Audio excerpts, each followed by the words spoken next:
سئل عن ابی حنیفۃ رحمہ اللہ،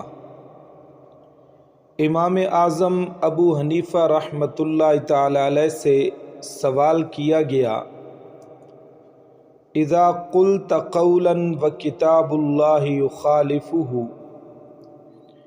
کہ جب آپ کے کسی قول کی کتاب اللہ سے مخالفت ہوتی ہو تو ایسی حالت میں کیا کیا جائے؟ قال، تو سیدنا امام اعظم رحمۃ اللہ تعالی علیہ نے فرمایا، اترکو قولی بکتاب اللہ، کہ کتاب اللہ کے مقابلے میں میرا قول ترک کر دو۔ فقیلا، پس عرض کیا گیا،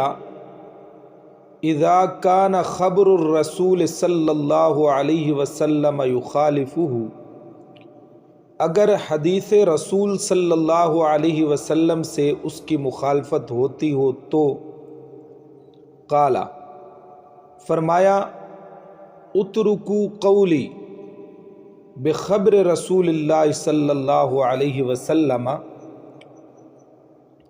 کہ آن حضرت صلی اللہ علیہ وسلم کی حدیث کے مقابلے میں میرا قول چھوڑ دو۔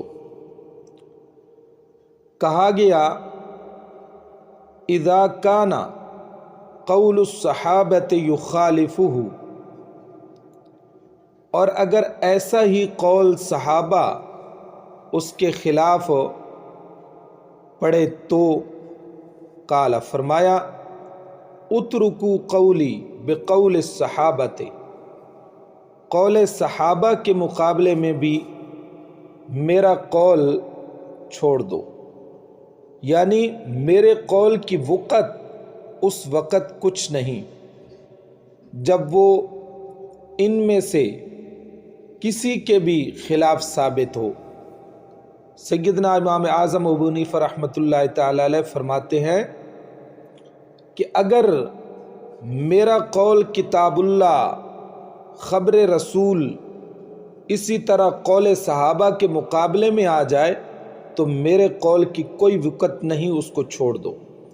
بات بالکل درست ہے کہ دراصل جو جدید ترتیب مسائل کی ہو رہی تھی، یہ کتاب و سنت اور اقوال صحابہ کی روشنی ہی میں تو ہو رہی تھی۔ اسی طرز جدید کا منشا صرف یہی تھا کہ امت کے سامنے زمانہ حال کے مطابق مسائل سہل اسلوب میں آ جائیں، اس لیے کہ زمانے کی رفتار کا جو رخ تھا وہ بتا رہا تھا کہ انسانی مزاج سہل پسند بنتا جا رہا ہے۔ اگر اس وقت توجہ نہیں دی گئی تو آگے چل کر دشواری بڑھتی ہی چلی جائے گی۔ دلائل پر بنیاد دیکھو، سیدنا امام اعظم ابو حنیفہ رحمۃ اللہ تعالی علیہ نے اسی پر بس نہیں کیا تھا، بلکہ اپنے تلامذہ اور اصحاب کو حکم دے رکھا تھا کہ تم خواہ مخواہ کسی ایک بات پر جم نہ جانا، بلکہ اگر کسی مسئلے میں کوئی وزنی اور قابل اعتماد دلیل شرعی مل جائے تو پھر اس کو اختیار کرنا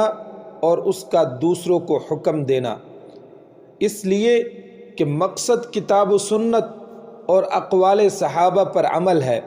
اپنی بات پر ضد اور اپنے فہم کی اشاعت پیش نظر نہیں۔ فاعلم ان الامام ابا حنیفۃ رحمہ اللہ تعالی من شدت احتیاطہ وورعہ وعلمہ بان الاختلاف من آثار الرحمت قال لاصحابہ، غایت احتیاط اور اس یقین کی وجہ سے کہ اختلاف آثار رحمت سے ہے، امام اعظم ابو حنیفہ رحمۃ اللہ تعالی علیہ نے اپنے اصحاب سے فرما دیا تھا کہ اگر کوئی دلیل تم کو مل جائے تو پھر